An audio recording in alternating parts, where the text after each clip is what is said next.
they just started putting me in dark matches. And then out of the blue, they said, okay, tonight we're cutting your hair and this is your gimmick. And they gave me that god-awful Just Joe thing. How was that pitched to you originally, and what were your thoughts? Well, I think you've explained it a bit, but it was, I don't want to say it's my fault. It's kind of my fault, I guess. When I was thinking of gimmicks, I said, first of all, I pitched a cult leader gimmick because it was around an anniversary of that Waco, Texas thing. Koresh. David Koresh and all that. Yeah. So I said, I just find cults scary. You know, the fact that, you tell somebody here, go shoot that guy in the face. I'll give you $20. And like, no, of course not. Like under the right circumstances, under the right guilt trip, they'll pay me $20 to go kill the guy because they don't want to be offensive to God type thing. So, oh, was that scary stuff. So I pitched that to Vince, and Vince was like, I don't know, we're kind of non-religious, non-partisan. And in my mind, I'm going, Ministry of Darkness, Brother Love, Reverend Devon. Mm-hmm. All right. Didn't say that because, I want the job.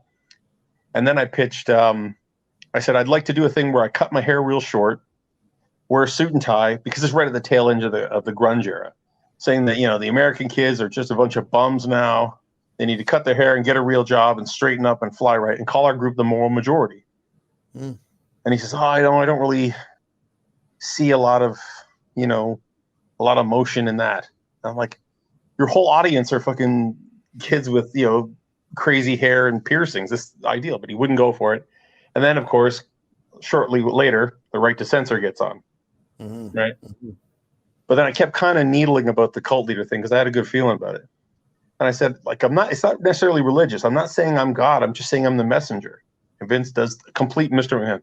The messenger does the strokey chin thing. Don't blame me. I'm just the messenger. Oh, boy. And then he turns to Bruce and, okay, talk to legal and make sure the term the messenger isn't copyright and blah, blah, blah. And I think that's what turned on. Originally, it was supposed to be something along the lines of, like, I'd be backstage, you see Crash Holly just holding his head, and I'd be like, something wrong? It's like, I got to wrestle Taz tonight, and Taz is going to, kick rape me and blah, blah, blah. And I'd be like, well, if you had the right information, you might be able to beat him. And then he kind of greases me a little money, and then I say, well, Taz tore his bicep. If you go after his arm, and then he goes out and wins.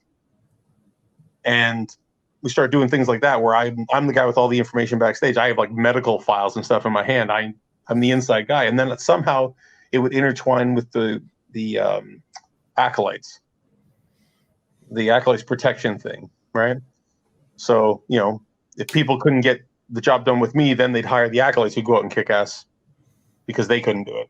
And that's everything. And the acolytes would get information from me. That was supposed to be the original thing. And then it just went pear-shaped, and they just went in a completely different direction where I pulled Shane aside at one point. I said, listen, not for nothing. Like, I want to talk to Honest with you, okay? And Shane's a great guy.